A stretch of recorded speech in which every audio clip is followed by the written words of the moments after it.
On the 20th of November 2024, we left the Canaries for Cabo Verde. With 810 nautical miles, this would be the longest passage that we have sailed so far. So we took on 2 crew to help us cover the distance. Meet Thomas from France and Dominique from Germany. The weather forecast promised the light to moderate winds that we were looking for. Waiting for the fuel dock to become available for a final top-up the morning of our departure.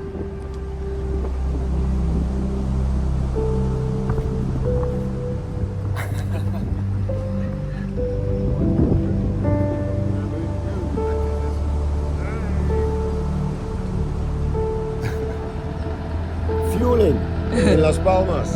Ready to go. Ready to go. After the checkout formalities are finished, we leave Las Palmas behind.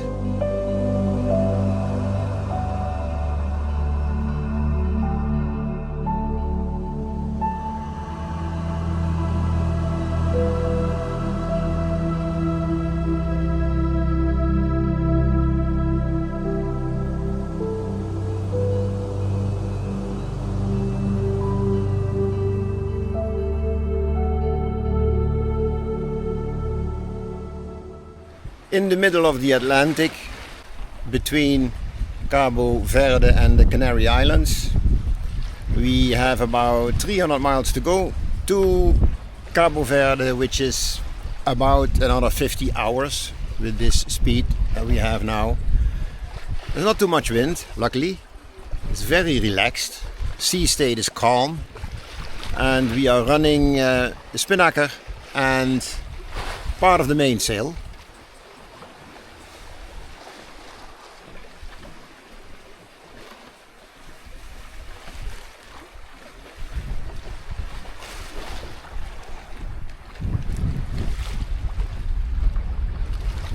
Life on board, at the moment busy in the kitchen. Tiramisu time.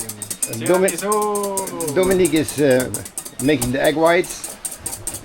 He's doing this for 10 minutes already, but I'm not going to show it for 10 minutes.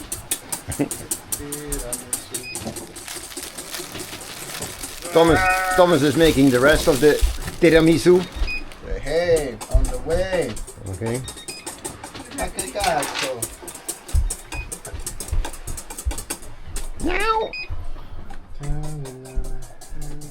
Lisa is cooking zuurvlees. Ja, dit is klaar. That is the dish for tomorrow. Smelt good. And I'm working on the block here.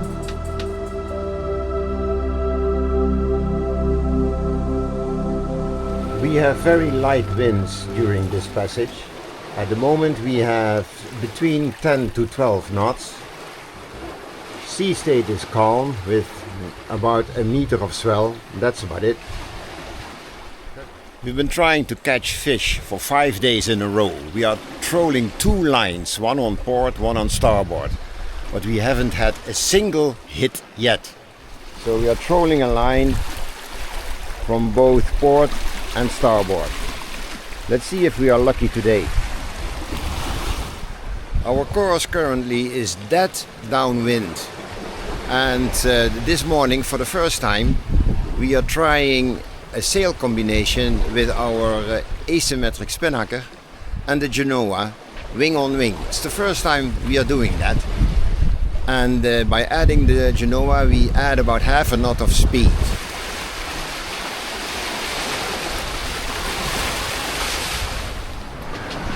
The boat is a well-organized mess, but that is how you live on board when you're sailing.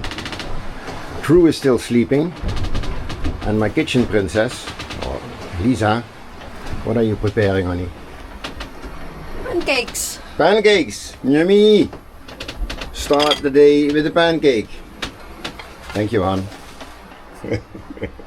So, that was the update for this morning. See you another day. Bye.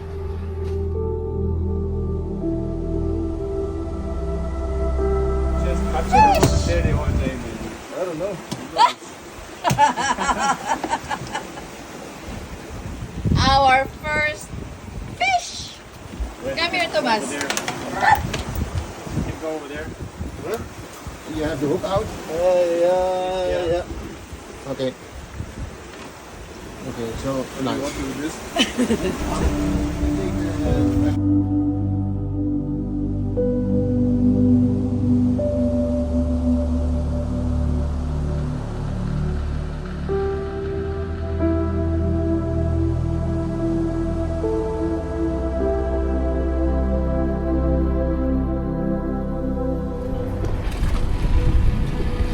Take the camera or?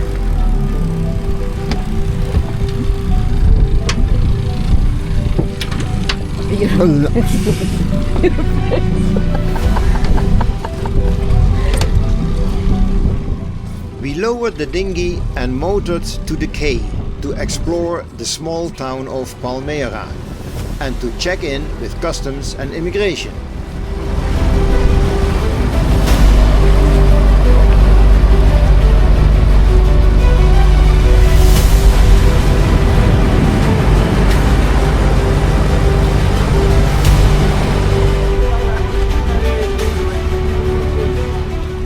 There are boat boys looking after your tender for a small fee, preventing your dinghy from getting lost, especially the outboard engine. Wanna go first?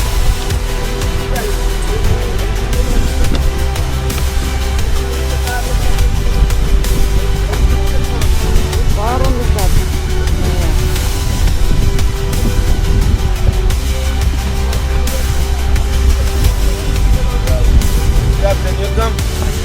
Or you stay on the board? The fish market is right on the quay, every morning with a fresh catch. The red fish is a grouper, the silver one is a jackfish. The fisherman T. Klauw or Uncle Klauw. It was a surprise to see the Eendracht, a Dutch tall ship from 1989 and designed to keep traditional sailing skills alive by taking trainees to sea. Palmeira is the embarkation point for a 12-day sail around Cabo Verde.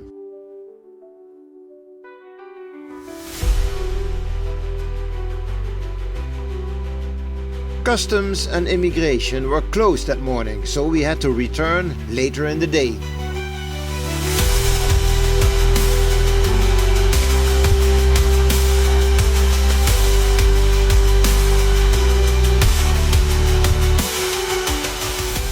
We end our first day with a local dish in Ristorante Capricornio.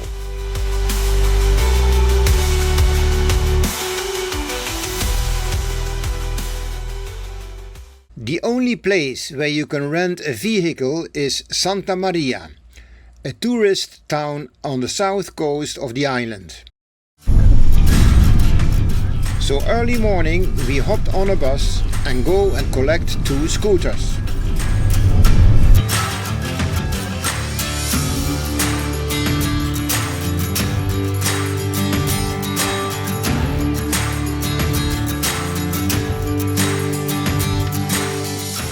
And from here on, it is 15 minutes of desolate brown desert landscape.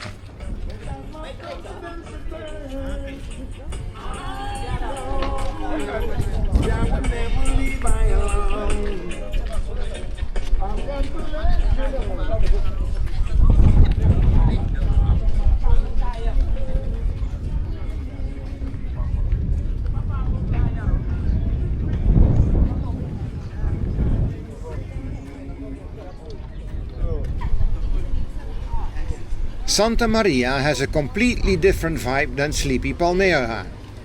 So this one is Here are the hotels, for your husband or for you? You want to pick one? the tourists, the beach,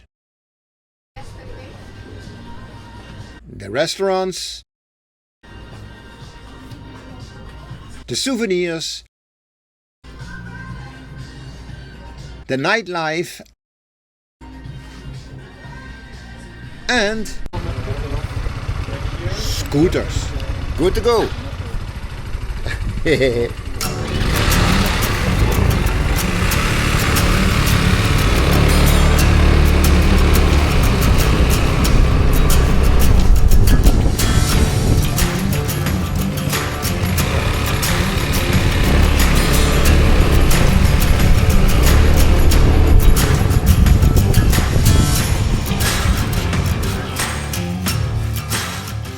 And yes, dear friends, we have to drive the same road all the way back to the airport before we turn right to Salinas de Pedra de Lume, the island's main attraction.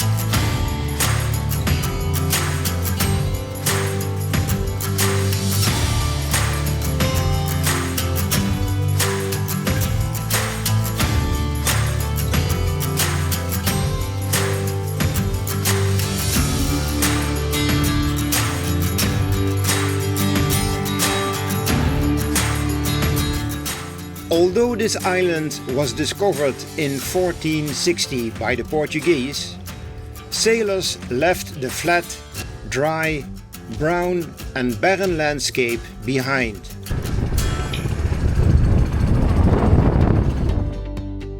It would take another 300 years before the island's hidden treasure was discovered at the bottom of an extinct volcano that would lead to its first settlement. Salt. Salt water from the ocean seeping into the volcano would transform the crater into one giant salt evaporation pond with a concentration equal to that of the Dead Sea. The glittering of salt crystals in the sun would inspire the name Pedra de Lume, or stone that shines. Where now the tourists float effortlessly in this salty water, the merchant Manuel Antonio Martins brought in slaves from the west coast of Africa around 1796 to harvest this white gold for export to Brazil and Europe. A settlement with shed-like houses for the workers was constructed around the small chapel known as Nossa Senhora de Piedade, or Our Lady of Mercy.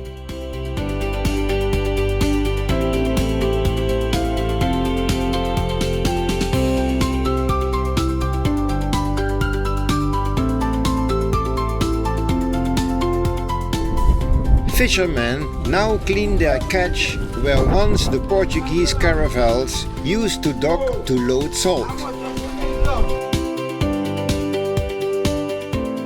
To increase the production of salt during the first quarter of the 19th century, Martin constructed a pier to provide shelter for the ships and built a tunnel through the crater rim to shorten the distance to the port.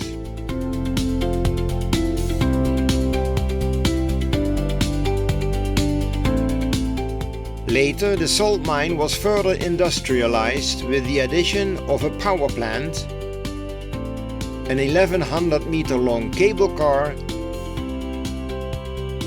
as well as a salt pulverizing and sifting plant. The production capacity reached 30,000 tons per year. But now only small-scale production for beauty products remains. Baía dos Tubarões is located a bit south of Pedra de Lume. This shallow reef is a sanctuary for baby lemon sharks, and tourists are taken there to feed them.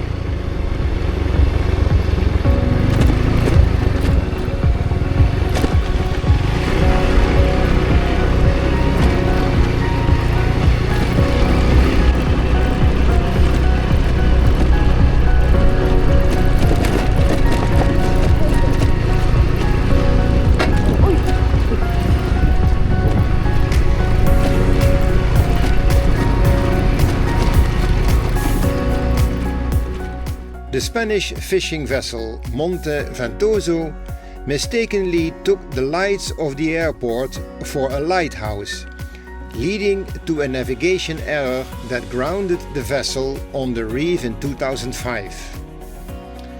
The ship remained stranded after being arrested over unpaid port dues while carrying 200 tons of tuna. Only the stern is what remains today.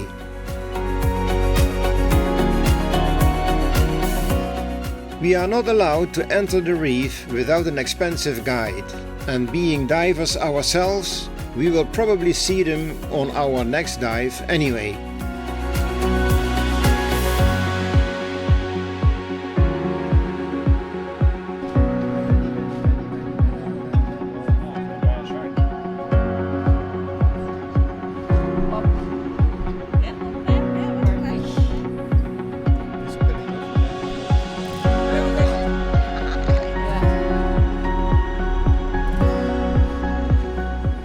There's more to see on this shoreline.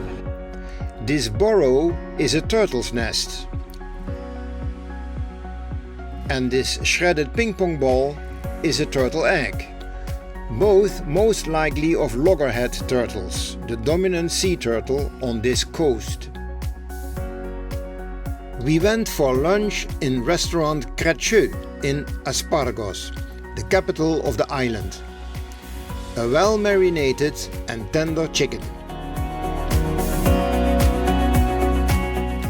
When heading back south to Santa Maria, we passed by the second salt pond on the island, just northeast of the town. It looks like this salina is still producing.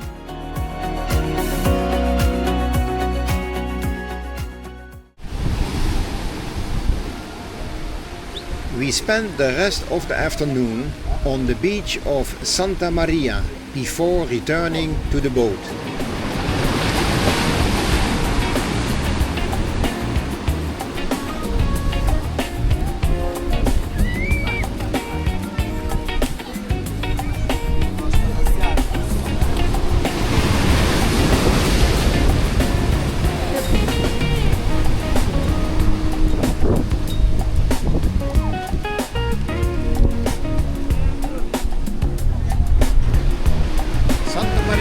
Cabo Verde, famous tourist resort beach.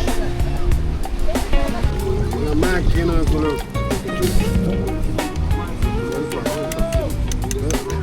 a cristas.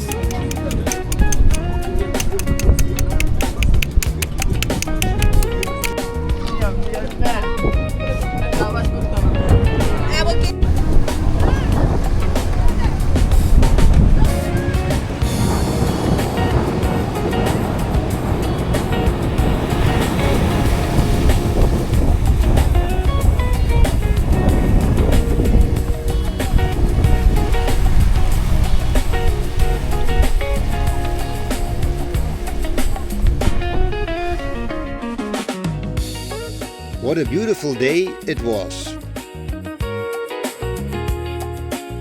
The next day we sail a short distance to Murdeira Bay, where we anchor for the night, leaving Palmeira and Monte Leste, an extinct volcano, behind.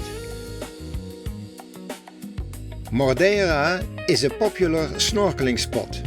but the tourist catamarans leave around 3 p.m. when we have the place to ourselves. The following morning we sail to the island of Boa Vista, but that is for the next video. Thanks for watching and give it a thumbs up if you like the story.